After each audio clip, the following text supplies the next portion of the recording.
वहाँ पे चलो।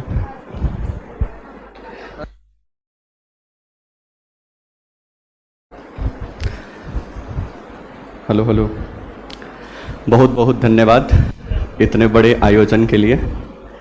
सबसे पहले तो आप लोगों के द्वारा जो गिफ्ट लाया गया है आलोक के लिए, तो उसको हैंड ओवर कर देते हैं, उसके बाद से फिर आगे बातचीत हो। आलोक ये ठीक है, ये गिफ्ट बच्चों की तरफ से है, रिसीव कर लो। आओ आइए सर, पीछे खड़ा हो जाइए।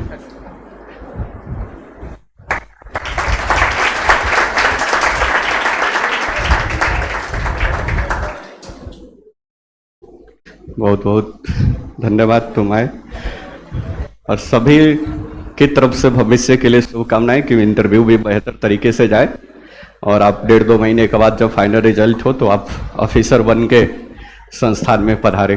ठीक है, एक और लड़की है जो इंटरव्यू दे रही है, थोड़ा लेट से वो इन्फो बताई हमसे, मतलब तो उसका टेलीग्राम पे तो मैसेज नहीं डाला गया है, लेकिन है वो अभी वो भी इंटरव्यू दे रही है। राजनंदिनी नाम है। मेंस के समय गाइडलाइन के साथ वो थी, मेंस की तैयारी मतलब की थी, तो अभी उसका भी इंटरव्यू है। तो 2 लोग इंटरव्यू दे रहे हैं इस साल 69th VPSC से। ठीक है, होप श्योर कि दोनों का फाइनल रिजल्ट हो और लक्ष्य सिविल संस्थान से तीसरे और चौथे ऑफिसर प्राप्त हो। ठीक है, और बाकी तो नीचे पद पे बहुत सारे लोग हैं, तो इस तरह से है। ठीक है, तो फर्स्ट ऑफ ऑल तो सबसे पहले मैं अपने तमाम गुरुजनों को आभार व्यक्त करता हूं कि आज कुछ बोलने का मौका मिला है और इस पोजीशन पे है कि आप लोगों को संबोधित करने का अवसर प्राप्त हुआ है। वीडियो रिकॉर्ड कोई ना करना, वीडियो सारा रिकॉर्ड हो रहा है कैमरे में, यूट्यूब पे जाएगा, क्योंकि जो लोग अनुपस्थित रहे हैं वो भी सुनना चाहते हैं, तो उन लोगों का भी सुबह मैसेज आया था कि सर ये रिकॉर्ड आ जाता, तो यूट्यूब पे जाएगा, आप परेशान ना हो। तो टीचर्स डे क्यों सेलिब्रेट किया जाता है, ये सारी चीज़ें तो आप लोगों को भी पता है, और उसी समय से यही चर्चा हो रही थी। अब आपके फ्यूचर और पढ़ाई लिखाई से संबंधित कुछ बातों को डिस्कस करेंगे हम, उसके बाद से फिर जैसा होगा प्रक्रिया आगे बढ़ेगा। एग्जाम्पल के लिए ज़्यादातर अब तो आदमी उस थोड़ा बहुत वहाँ तक तो पहुँच गया कि एग्जाम्पल देने के लिए खुद को भी सामने रख सकता है कि हमसे भी आप कुछ सीख सकते हैं। तो पहली बात तो यही कहेंगे कि आप भी कुछ ऐसा करिए कि आने वाली जनरेशन को भी, आपको भी दूसरे को एग्जाम्पल ना देना पड़े, दूसरे किसी को कोट ना करना पड़े कि फला व्यक्ति ने ऐसा किया था, फला व्यक्ति ने ऐसा किया था। आप भी गर्व से अपने आने वाले जनरेशन को बता सके कि हमने इतनी गरीबी, इतनी मजबूरी, इतने सारे संघर्ष के बाद इतना सफलता प्राप्त की है। तो आपको आने वाले जनरेशन को आप बताएं कि आपको तो इतनी सारी प्रोवाइड चीज़ें कराई जा रही है, तो आप क्यों नहीं प्राप्त कर सकते। तो उतने अपने लेवल पे जरूर अपने आप को पहुंचा लेना है कि आप किसी के लिए मोटिवेशन बने और आप किसी के लिए बेहतर काम करें, आप किसी के लिए बेहतर मतलब सारी चीज़ें हों।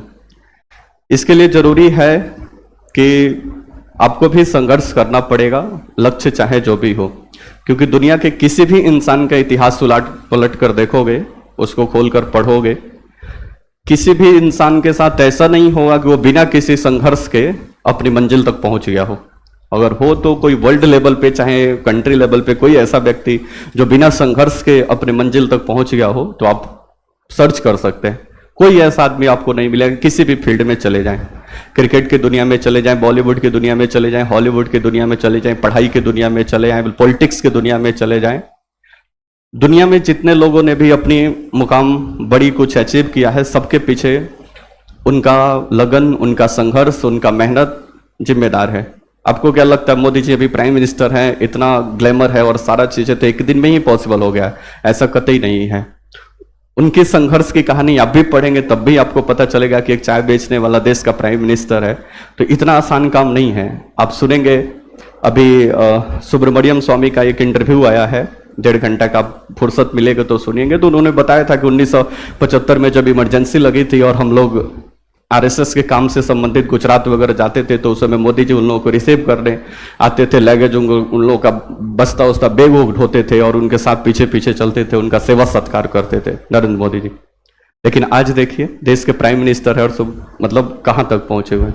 तो दुनिया के किसी भी फील्ड में चले जाइए, संघर्ष से गुजरना ही पड़ेगा और संघर्ष करते हुए इंसान कभी भी अकेला ही फील करता है और अकेला ही महसूस करता है। संघर्ष में आपको साथी, दोस्त, ये सब फैमिली सपोर्ट, ये सब तो बहुत कम या न के बराबर मिलेगा। संघर्ष में आप हमेशा अकेले ही संघर्ष करोगे और दुनिया के प्रत्येक व्यक्ति ने लगभग अकेले ही संघर्ष किया है। सफलता जब मिलती है तब दुनिया आपके साथ होती है, तब दुनिया आपके साथ सेल्फी लेती है, तब दुनिया आपके साथ फोटो खिंचाती है। इसलिए इस बात से थोड़ा सा भी नाखुश ना हो कि संघर्ष कर रहे हैं, अभी हमारा स्ट्रगल का दौर चल रहा है तो कोई साथ नहीं दे रहा है। वो सबके साथ होता है, कोई भी संघर्षशील प्राणी का कोई व्यक्ति उतना साथ नहीं देता जितने उसकी उम्मीद होती है। इसलिए इन सब बातों को आप मतलब इग्नोर करें और एक लक्ष्य निर्धारित करके आप अपने लक्ष्य की तरफ बढ़ें। सामान्यतः कंपटीशन की दुनिया में ऐसा बच्चों को हम बार बार क्लास में भी बोलते हैं कि क्या तैयारी कर रहे हैं पहले तो यही नहीं पता है। जितने सिविल सर्विस की तैयारी करने वाले बच्चे आसपास हमको मिलते हैं सब कहीं ना कहीं से पढ़ाई कर रहा है। एक बार डिटेल्स, आज तक कितने बच्चे हमारे पास आए यहाँ पे गाइडलाइन के लिए, कोई ऐसा प्रॉपर लड़का और लड़की नहीं मिला का दो को हटा दिया जाए कि वो बता दे कि इस एग्जाम का सिलेबस ये है। सब आते हैं बीपीएससी का तैयारी करना है, यूपीएससी का तैयारी करना है, लेकिन एग्जैक्ट एक दो लोगों को छोड़ दिया जाए तो किसी ने भी नहीं बताया है कि सर ये सिलेबस है, 5 पेपर मेंस में होता है, प्रीलिम्स होता है 5 पेपर के, ये पेपर 1 है, पेपर 2 है, पेपर 3 है, ये है वो है। चाहे एसएससी का तैयारी करने वाला बच्चा है तो एसएससी जीडी का वो फॉर्म भर देगा, लेकिन इतना भी नहीं पता लगाएगा कि उसमें मैथ पूछता है, रीजनिंग पूछता है, हिंदी इंग्लिश क्या लेना होता है, कितना कट ऑफ जाता है, क्या रनिंग होता है, कुछ नहीं पता है। तो अभी कंपटीशन की दुनिया के प्रिपरेशन करने वाले अधिकांश लोग 95 to 97% लोग इसी प्रकार के हैं जिनको अपने लक्ष्य की कोई फिक्स ही नहीं है कि आगे उनको क्या करना है। बस जनरल की कंपटीशन की तैयारी कर रहे हैं, 2-4 घंटा ऐसे चलते फिरते पढ़ रहे हैं, 1-2 घंटे क्लास कर रहे हैं, बस ऐसे ही सारी चीजें चल रही है। इस तरह से पढ़ाई नहीं होता है। फिर आपको तो खुद में ही कॉन्फिडेंस नहीं आएगा तो फिर किस तरह से आप किसी लक्ष्य को भेद पाइएगा। करोड़ों लोग, जो लाखों करोड़ों लोग फॉर्म भर रहे हैं, उसको कैसे मात देख पाइएगा। इसलिए सबसे पहले इस फेज में आने के बाद सबसे पहले डिसाइड करिए कि हम किस जॉब में जा सकते हैं, कौन से जॉब हमारे लिए कंफर्टेबल होगा, किस जॉब को हम आसानी से निकाल सकते हैं, कुछ मेहनत करके निकाल सकते हैं। एक लक्ष्य बनाइए, फिर उसके हिसाब से उसके लिए क्या जरूरी चीजें हैं, उसका प्रीवियस ईयर क्वेश्चन देखिए, उसके लिए कैसे एफर्ट लगाना, ये सारी चीजें एनालाइज करने के बाद फिर इसको जानकारी करने के, इसको पढ़ने समझने के लिए आपको कहीं कोचिंग की आवश्यकता है, जो भी उसको पढ़िए समझिए, फिर उस पर क्या करिए, आगे बढ़िए। धीरे धीरे समय समय पर आपको अपने आप को भांपते रहिए, मापते रहिए, टेस्ट लगाइए, ये सारी चीज देखते रहिए कि आप उस लेवल तक धीरे धीरे भी पहुंच रहे हैं कि नहीं। ऐसा नहीं कि जहां से शुरुआत की है वहीं पे हैं और फिर कुछ आगे आपकी गाड़ी नहीं बढ़ रही है। तो इस बात की मतलब जांच पड़ताल बढ़िया से हो जाना चाहिए और फिर तैयारी उस लेवल पे कर लीजिए कि फिर एग्जाम के समय कोई गड़बड़ाहट ना हो, या कि फिर ऐसा एग्जाम सेंटर पे जाके कॉपी किताब उलट कर देखने की जरूरत ना हो। आप जाएं एकदम बढ़िया से एग्जाम देकर और उतना कॉन्फिडेंस अपने पास जरूर रखें कि आराम से हम पास होकर आ जाएंगे। अभी ओलंपिक में गेम चल रहा था, एक शूटर काफी चर्चा में था। सब शूटर लोग सामान्यतः देखते हैं शूटिंग जब होता है तो पूरा ताम झाम वो लगा के एकदम पूरा सब आता है कि एकदम मतलब वो सही ठिकाने पर लगा। ऐसे चलते फिरते कैजुअल ड्रेस में आया, टी शर्ट और पैंट पहने और बस बंदूक उठाया, जहां पे शूट करना था शूट करके निकल गया, सिल्वर मेडल जीता। जिसने गोल्ड जीता उससे ज्यादा चर्चा उसके सिल्वर मेडल की हो रही थी। क्यों? क्योंकि अपने लक्ष्य के प्रति उतना वो कॉन्फिडेंस था, कॉन्फिडेंट था इतना, उतना उस अंदर वो लग रहा था कि हाँ उस कर लेगा, तभी तो ऐसा किया। नहीं तो भी पूरा वो सब लगा होगा करता तो हो सकता था कि गोल्ड में। तो इसको बोलते हैं कॉन्फिडेंट, कि किस तरह से वो अपने लिए उसके लिए अपने आप को तैयार किया है, उसके पीछे की तैयारी की जर्नी किस प्रकार से रही है, वो सारी चीजें मायने करती है। तो आप भी उस लेवल पे पढ़ लीजिए, समझ लीजिए, उतना पहले से तैयार हो जाइए कि रणभूमि में जाने के बाद से आपको कोई दिक्कत परेशानी न हो। एग्जाम है, परीक्षाएं हैं, काफी लोग एग्जाम दे रहे हैं, सफलताएं मिलती है, असफलताएं मिलती है, तब जाकर कहीं आप उस लेवल तक पहुंचते हैं, उस लेवल को फिर पार करते हैं, फिर आपको कहीं सफलता मिलती है। इसलिए इन सारी चीजों से घबराए नहीं। दुख, परेशानियां, दिक्कत, गरीबी, मजबूरी सब किसी के जीवन में है, कोई भी 100% फुलफिल नहीं है। हम लोग भी जब दिल्ली पढ़ते थे तो उतना विशेष सुविधाएं नहीं थी, एक लिमिटेड सबसे घर से खर्चा जाता तो उतनी में सारी चीजों को हैंडल करके अपना पढ़ाई भी दिमाग से और ध्यान से सब करना था। ठीक है, तो बोले कि संघर्ष में तो वैसे ही सब किसी के साथ चलता है। तो आप इन सब चीजों से ज्यादा डिमोटिवेट ना हो कि आपके पास संसाधनों की कमी है। जिसके पास संसाधनों की ज्यादा बहुत तायत है वो भी कुछ विशेष नहीं कर पाता है। आप अपने समाज में देखते ही होंगे, जो लोग अमीर हैं क्या वो सभी लोग सरकारी कंपटीशन निकाल लेंगे क्या? पॉसिबल नहीं है। ठीक है, तो जो संघर्ष करता है, जो संघर्ष कर रहा है, वही लास्ट तक मंजिल तक पहुंचता है। जो लोग प्रिपरेशन के स्टार्टिंग फेज में है, शुरुआत फेज में, वो भीड़ देखकर डरे नहीं। हम भी जब दिल्ली गए थे 2015-16 में तैयारी करने के लिए, हमको यूपीएससी का सिलेबस भी पता नहीं था, बीपीएससी का सिलेबस भी पता नहीं था, सिविल सर्विस एग्जाम क्या है सब कुछ भी नहीं पता था। अब इसमें गलती हमारी नहीं थी, हमारी समाज, हमारी सोसाइटी, हमारे एजुकेशन सिस्टम, ये सबकी गलती है। जहां पे ग्रेजुएशन का पेपर छाप के लोग पास हो जाता है और एजुकेशन उस तरह से नहीं है, जहाँ पे कोई कॉलेज यूनिवर्सिटी कुछ इस प्रकार से नहीं चलती है, वहाँ के बच्चों से आप क्या उम्मीद कर सकते हैं कि कॉलेज का पढ़ाई बेहतर तरीके से किया होगा, बेहतर गाइडलाइन दिया होगा? तो कुछ भी नहीं पता था। धीरे धीरे सारी चीज़ें, क्योंकि लक्ष्य के प्रति अपना वो था कि उसको अचीव करना है, कुछ करना है, तो खुद से सारी चीज़ों को सर्च करके गूगल से, फला ढिमका से, सारी चीज़ों से, यूट्यूब से देख देख कर कि क्या पेपर होता है, क्या कुछ होता है, फिर धीरे धीरे अपने तैयारी को आगे बढ़ाए। हमें याद है कि हम जब शुरुआत में पढ़ने गए थे, नोट्स बना रहे थे, तो नोट्स बनाते हुए कलर कर रहे थे, तो उसमें कलर में है, था, थी, थू, सब मतलब हम कलर कर देते थे। तो फिर किसी ने बोला क्या कर रहे हो? उतना भी जानकारी नहीं था कि ये कैसे मतलब ये कलर किया जाता है, किस बात को हाईलाइट करना है, किस बात को क्या करना है। तो पहले को हम नोट्स अभी भी देखते हैं तो लगता है कि अच्छा पूरा कॉपी ही रंग देते थे हम। तो शुरुआत में सबके साथ दिक्कत होती है, लेकिन दिक्कत तब बढ़ जाती है जब ये दिक्कत लगातार कंटिन्यू रहता है। अपना तो सेल्फ कुछ कर मतलब उसको दूर करने का कोई प्रयास करते हैं, और न तो फिर जो गाइडलाइन मिलता है उसके अकॉर्डिंग आप चलते हैं। ठीक है, तो इसलिए हम यही कहेंगे कि यहाँ पे आपको लगभग जितने लोग दिख रहे हैं यहाँ पे, सब लोग पहले से ही जो अपना है कि स्टेटस एक मेंटेन रखा गया है लक्ष्य सिविल सर्विसेज का। कम ही लोग हो लेकिन बेहतर हो तो वो ज़्यादा बेहतर है। ज़्यादा भीड़ हो और फिर वो ज़्यादा मतलब हमको बेहतर नहीं लगता है। और गोपालगंज का कोचिंग एकमात्र कोचिंग संस्थान है जो बिना पोस्टर और बिना बैनर का चलता है और ठीक ठाक चलता है। ठीक है, अभी थोड़ा बीच में स्थिति गड़बड़ हुई थी, लेकिन फिर हम लोगों ने दोबारा से रिकवर कर लिया है सारी चीज़ें, और अभी सारी चीज़ें लगभग सेट चल रही हैं। ठीक है, तो इस बात से आप भी टेंशन न लें, आप खुद इन सारी चीज़ों को एनालाइज करें कि क्या परीक्षा की ज़रूरत है और भी क्या चीज़ें हैं, उसको करें, समझें, लगातार पढ़ें। 6-7-8 घंटा तो सेल्फ स्टडी आज के दौर में तो कंपटीशन दुनिया को निकालने के लिए जरूरी है। आप जिस दिन 8 घंटा घर पे रेगुलर सेल्फ स्टडी पढ़ना चालू कर देंगे, उसी दिन आपका 6-7-10 महीना के बाद आपका रिजल्ट आ जाएगा। सर ने माइकल फिलिप के बारे में बताया था कि एक ही ओलंपिक में 9 गोल्ड मेडल उसने जीत लिया। चाइना में जो ओलंपिक हुआ था, बीजिंग ओलंपिक में, एक ही ओलंपिक में 9 गोल्ड मेडल जीत लिया। 140 करोड़ का देश, एक गोल्ड मेडल, अभी इतना उसके डेवलपमेंट के बाद भी एक गोल्ड मेडल नहीं जीत पाया है। वो एक सिंगल व्यक्ति 9 गोल्ड मेडल एक ओलंपिक सिंगल में जीत लिया। प्रेस पत्रकारों ने पूछा कि आप इतना कैसे कर लेते हैं, तो उसका वही जवाब था जो सर ने बताया था कि हम क्या, आप मेरे जगह पे आप भी होते, 4 साल 8 घंटे पर डे आप तैराकी करते तो आप भी आ जाकर यहाँ पे गोल्ड मेडल जीत सकते थे। तो लोग सीधे सफलता को देखते हैं, उसके पीछे संघर्ष को देखना भूल जाते हैं। तो उसने यही बताया कि आप भी आज से जाइए और 4 साल रोज 8 घंटा पानी में उतरकर तैराकी करिए, अगले ओलंपिक में आप भी 4, 5, 7 मेडल जीत सकते हैं। तो बस वही सिंपल सा फंडा है, आपको भी सफल होना है। 2-3 घंटा का क्लास चलता है, घर पे जाके 7-8 घंटा सही डायरेक्शन में पढ़ाई कर दीजिए।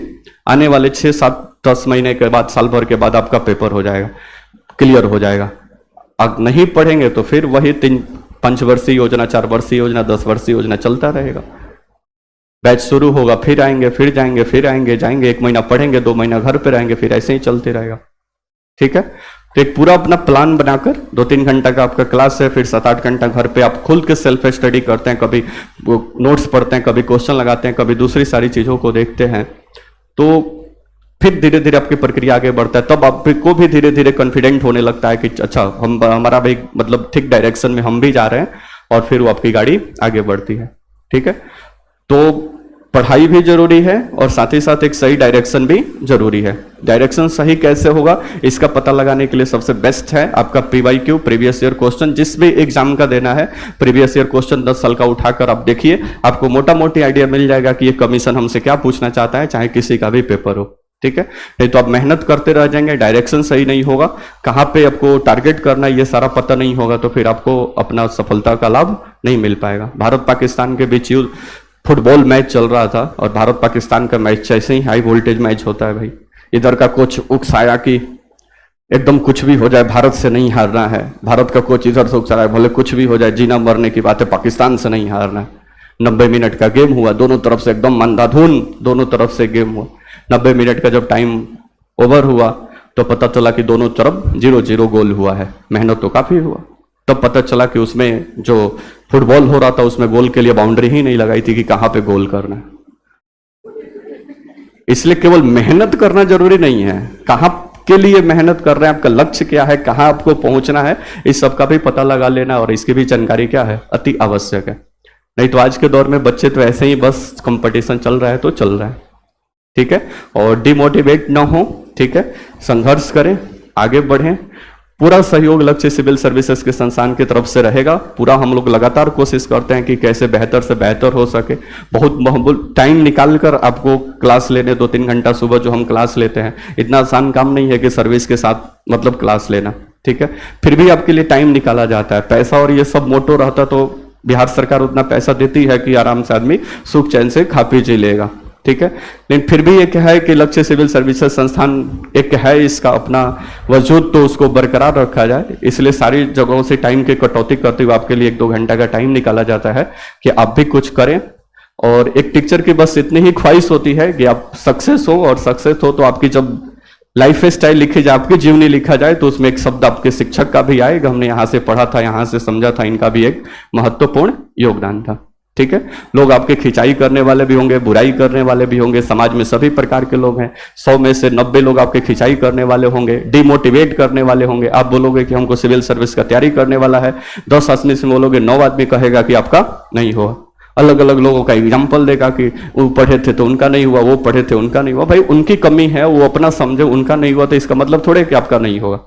हमारे क्षेत्र में कोई बीपीएससी पास नहीं किया था तो क्या हमको भी लोगों ने बोला कि आप नहीं कर सकते हैं, आप कोई दूसरा फॉर्म भर दीजिए, दूसरा कोई नौकरी कर लीजिए, तो हमने क्या तैयारी छोड़ दिया? हम बोले कि करेंगे तो यही करेंगे, नहीं तो नहीं करेंगे। नहीं तो टीचर तो है ही हम, लक्ष्य सिविल सर्विस ठीक ठाक चल ही रहा है, ठीक है। तो इस तरह से तो लोग तो आपको डिमोटिवेट करेंगे, इधर उधर भटकाएंगे कि आपसे नहीं होगा। क्यों नहीं होगा भाई? इंसान ही करता है ना उसको, दूसरे गोला से थोड़े ना लोग आते हैं। पास करने वाले का दूसरे गोले से होते हैं, कोई नहीं होता है। इनको देखने से लग रहा है कि ये दूसरे दो गोले से आए हैं, नहीं, आप ही के जैसे सामान्य बैठकर पढ़ते थे। ये लड़की जो प्रखंड विकास पदाधिकारी बनी है, ये दूसरे गोले से आई है, कहीं से नहीं आई है। अभी जाके देखो, मस्त चैम्बर है इसका प्रखंड विकास पदाधिकारी का, अभी चार्ज मिल गया यहाँ पे मोतिहारी के पास है, एक ब्लॉक में, पूरा एक ब्लॉक का चार्ज है। सदर ब्लॉक होने के कारण थोड़ा सा डिप्टी ज्यादा होता है, क्योंकि जैसे डीएम साहब की जिम्मेदारी पूरा जिला को हैंडल करना है, वैसे ही एक ब्लॉक को हैंडल करने की जिम्मेदारी एक बीडीओ का है। आने वाली थी आज, लेकिन वहां पे थोड़ा सा लॉ एंड ऑर्डर के चलते ये नहीं आ पाई, तो पूरा लॉ एंड ऑर्डर भी देखना पड़ता है। तो जाओगे तो बाहर नेम प्लेट लिखा हुआ है, प्रियंका कुमारी प्रखंड विकास, सुश्री प्रियंका कुमारी प्रखंड विकास पदाधिकारी। अलग मस्त चैम्बर बना हुआ है, 10-20 कुर्सी लगा है। लोगों को मिलना होगा तो फिर परमिशन पहले लेता है, बाहर गार्ड बैठा हुआ है, परमिशन लेकर तब उससे मिलना जुलना होता है। एक ब्लॉक के अंतर्गत लगभग 100 कर्मचारी लोग, अधिकारी लोग काम कर रहे, सब उसके अंडर में है। जैसे मर्जी वैसे वहां पे व्यवस्था को हैंडल कर सकती है, कानून के अंदर रहते हुए। दूसरे जगह से तो नहीं आई थी ना, गोपालगंज से ही थी, गोपालगंज से ही सारा चीज अपने सारी पढ़ाई की और इस मुकाम तक पहुंची, आज वीडियो है, ठीक है। बहुत सारे छात्र हैं, अभी तो इसका एग्जाम्पल ये, बहुत सारे छात्र हैं दरोगा अलग अलग एग्जामिनेशंस में। आप सोशल साइट्स पे देखते होंगे भाई, कभी फोटो वोटो डालते हैं तो लोग सब कमेंट उनका और ये सारी चीजें। तो इस तरह से बातें हैं। बस वही है कि पढ़ते तो सब कोई हैं, अब सही गाइडलाइन में सही जो मेहनत करेगा उस मुकाम तक पहुंचेगा। दूसरों के मतलब डराने धमकाने, उसके बहकाने, फिर वो उसको कहने से कि आपसे नहीं होगा, फिर उसका सुनते रहिएगा तो सुनते ही रह जाइएगा, क्योंकि समाज में अधिकांश लोग उसी प्रकार के मिलेंगे आपके। लेकिन अब कहने का मतलब इतना ओवर मोटिवेटेड नहीं हो जाना है कि हाँ कुछ भी कर सकते हैं। ये कहावत में ही सही लगता है कि कोई कुछ भी कर सकता है, हकीकत नहीं है कि सब, ये भी हकीकत है कि सब कोई सब काम नहीं कर सकता। बात समझ में? सचिन तेंदुलकर चाहते कि हम बहुत बड़ा सिंगर बन जाए तो हो सकता था कि पॉसिबल नहीं है। लता मंगेशकर चाहती थी कि हम क्रिकेटर बन जाए तो हो सकता था कि पॉसिबल नहीं है। तो ये सब कहावत में ही थोड़ा सा बेहतर लगता है कि कोई व्यक्ति कुछ भी कर सकता है, ऐसा नहीं है। कुछ भी करने के लिए एक उसका बनाया गया है कि इतना करेगा तब इतना प्राप्त होगा। तो ओवर मोटिवेटेड भी नहीं हो जाना है। हम क्या बोले कि सफलता प्राप्त करने के लिए 2-3 घंटा की आपकी जरूरत की क्लास, उसके बाद से घर पे 7-8 घंटा की सेल्फ स्टडी जिस दिन कर लेंगे उस दिन किसी भी मुकाम को आप हासिल कर लेंगे और कोई भी मुकाम आप प्राप्त कर सकते हैं। एक ऑफिसर बन सकते हैं, एक बिहार में दरोगा बन सकते हैं, किसी भी पोस्ट पे जा सकते हैं, कोई भी नौकरी आप प्राप्त कर सकते हैं। और समाज में सरकारी नौकरी का क्या दबदबा है पता ही है आपको, बोलो ना जी। प्राइवेट नौकरी कितना भी वीआईपी हो, लाखों रुपया का मंथली इनकम हो, लेकिन एगो बिहार पुलिस ड्रेस पहन कर भी गांव में घूम दिया, भले 40,000 35,000 कहीं सैलरी हो, उसका रुतबा 1 लाख रुपया महीना कमाने वाले से क्या है, ज्यादा। बिहार पुलिस स्प्लेंडर प्लस से चलने वाला बिहार पुलिस प्राइवेट कंपनी में कमाने वाले चलने वाले 4 व्हीलर से उसका स्टेटस ज्यादा है। ठीक है, लेकिन इसके लिए मेहनत करना पड़ेगा और जो मेहनत करेगा वही सफल होगा और वही उस मुकाम तक पहुंचेगा, वही इस जिंदगी का मजा लेगा और फिर वो प्रक्रिया को आगे बढ़ाए। बात समझ में? तो लास्ट में एक शेर से अंत करेंगे कि सफर में धूप तो होगी, चल सको तो चलो, भीड़ में सभी हैं, तुम भी निकल सको तो चलो। तो सफर में धूप तो होगी, चल सको तो चलो, भीड़ में सभी हैं, तुम भी निकल सको तो चलो। किसी के वास्ते कहां बदलते रास्ते, तुम खुद को बदल सको तो इस भीड़ में चलो। तो अपने आप को बदलने के लिए आप तैयार हैं, अपने आप को आप ट्रांसफॉर्म कर सकते हैं, अपने आप को 8 घंटा कुर्सी टेबल पे बैठा सकते हैं, अपने आप को 2-3 घंटा इस क्लास की गर्मी में थका सकते हैं। तो फिर प्रॉपर आप उसके लिए बने हुए हैं, आप जरूर इस मुकाम को पा लेंगे। नहीं तो फिर क्या हालत होगी, एक छोटा सा कहावत, उसके बाद से बाड़ी को विराम देंगे। जो हमेशा क्लास में हम बोलते हैं कि एक मूर्तिकार था और वो मूर्तिकार रास्ते में चलते हुए एक पत्थर को उठाया और उस दिमाग लगाया कि इसको तोड़ फोड़ के मूर्ति बना देना है। मूर्तिकार पत्थर को उठाया तो पत्थर को लेकर गया, छेनी हथौड़ी का जब चोट उस पर डाला तो फिर पत्थर ने जोर से आवाज लगाया कि नहीं, हमको मूर्ति न बनाओ, हमको बहुत दुख दर्द हो रहा है, क्योंकि छेनी हथौड़ी से उसको काटना था। मूर्तिकार बेचारा क्या करता, वो पत्थर को साइड में रख दिया, क्योंकि भाई जिसको बनना है वही दुख दर्द नहीं बर्दाश्त कर पा रहा है। तो फिर मूर्तिकार बेचारा क्या करता, मूर्तिकार उस पत्थर को साइड में रख दिया।